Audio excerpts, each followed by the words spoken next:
Welcome to the Nathan Galang Show. Today I wanted to talk about the truth about the Republican Party and the fact that they do not care about fiscal responsibility. They never cared about fiscal responsibility, and to them it's nothing but a cynical political talking point that they use to get it to be able to say, we're the fiscally responsible ones. We want to save your money, and the other guys want to waste your money and make big government. When the fact of the matter is that both parties are willing to spend your money. The only question is where they're going to spend your money. And I'll get into that soon, but let's look at the Trump tax cuts first. So Republicans for years have been saying, let's elect a businessman. Let's see what they'll do. They'll run this country like a business and it'll fix the economy. You finally got it. You finally got a businessman. You finally got a businessman who cut $1.5 trillion to $1.8 trillion in revenue in the form of taxes, and mostly it benefited the richest people of this country. 83% of the tax cuts went to the rich, not to the middle class, not to the poor. 83% went to the richest people of this country, and we lost over $1 trillion in revenue. $1.8 trillion in revenue we lost.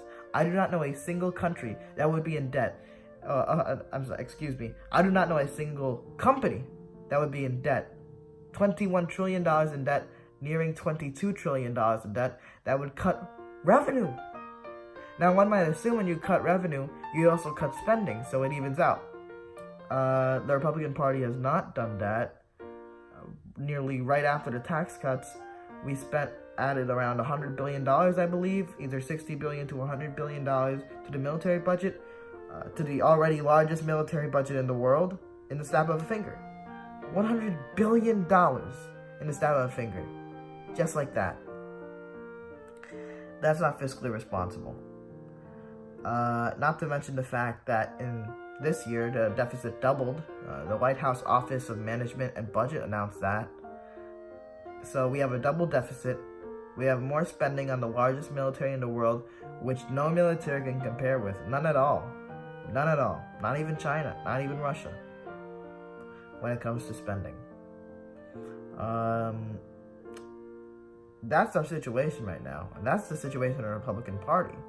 Now, what I find fascinating is the Republican Party will be the biggest resistors to something like Medicare for All, which study after study after study has proven, and the consensus is clear, Medicare for All will save government money and will save individuals' money as well. The conservative Koch brother-funded Mercatus Institute found that it would save $2 trillion in the form of, excuse me. It would save $2 trillion in the next 10 years. $2 trillion, cut from 34 to 32 in spending on healthcare. Not to mention the fact that it will save individuals money clearly. Because when you spend $900 every month, nearly $1,000 every month, simply to live, simply to see your doctor on health insurance, there's a significant issue. Especially when the Social Security Administration found that over half of the American workers are making less than $30,000 a year, $30,000 or less. That's 1/3 of half of the American workers' income every year, around $10,000, going to health insurance. And then you wonder why they can't afford it, because there's a lot of other expenses. Rent, food, water, phone, and the phone is a necessity. And phone and internet is a necessity in the modern world. There's not even going around that. That's the reality for the American worker. The average American worker, over half of American workers are making less than $30,000. And then these people are like, oh, look at the unemployment numbers, look at the economy. Why are these people wanting free stuff? Because there's so much, what does record unemployment mean? When the jobs that the people are getting, they are spending 1/3 on one thing, and they only have $20,000 on other things, and I'm sure they're going to be spending that money on the necessities as well. Maybe save them $10,000. Maybe they'll pay $500 more in taxes every year, or $500 more in taxes in a year. But they won't be spending that $800 to $1,000 for health care every month. That would lead to $10,000 a year. That's the big thing. So it saves individual money, and not to mention That Koch brother funded study is not the only study out there. That's a conservative bias study. But there's other more, not even liberal leaning, but more fact-based, more neutral studies that found it saves $5 trillion, $17 trillion. In the most recent study, it said it saved $5 trillion. Now, it doesn't sound like much just because I put 5, but it's trillion. That would save a lot of money, and that is the fiscally responsible thing to move towards a Medicare for All system, because it saves the government money and it saves the people money. That is as basic as it can come.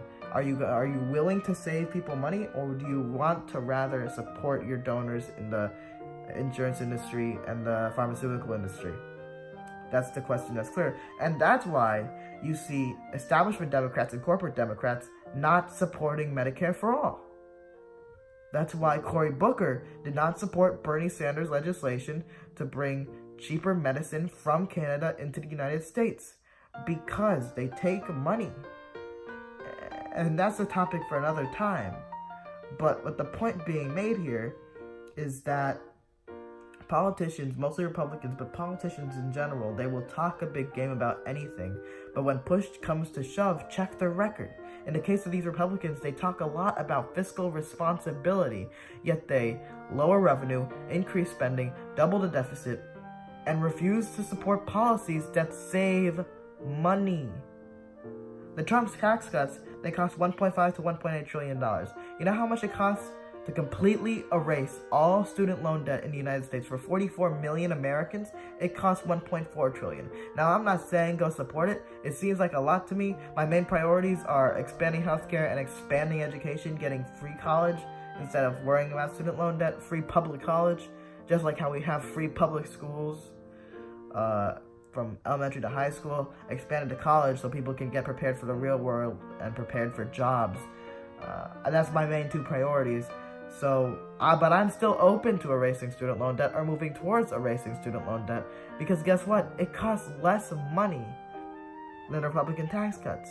But that's what's fascinating about it. There's no question. You never get grilled on the media, especially. You don't get Trump on TV and being grilled. How are you going to pay for that?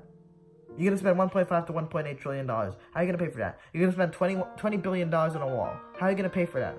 You know how much it would cost to completely end homelessness?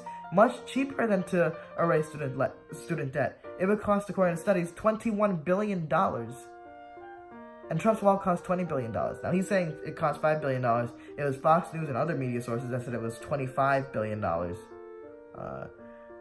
I saying $20 billion earlier? No, it's $25 billion. Excuse me.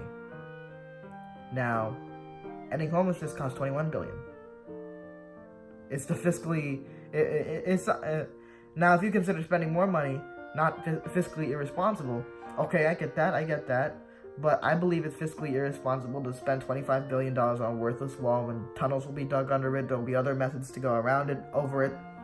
That's fiscally irresponsible. I think it's fiscally irresponsible to spend $1.5 trillion on tax cuts. I think it's fiscally irresponsible, or 5.5 to 1.8. I think it's fiscally irresponsible to add $100 billion to the military budget. But clearly the Republican Party disagrees or doesn't think so. And that just goes to show where the Republican Party's loyalties lie, what they believe in, and who they are serving. They're not serving you, they're serving their donors.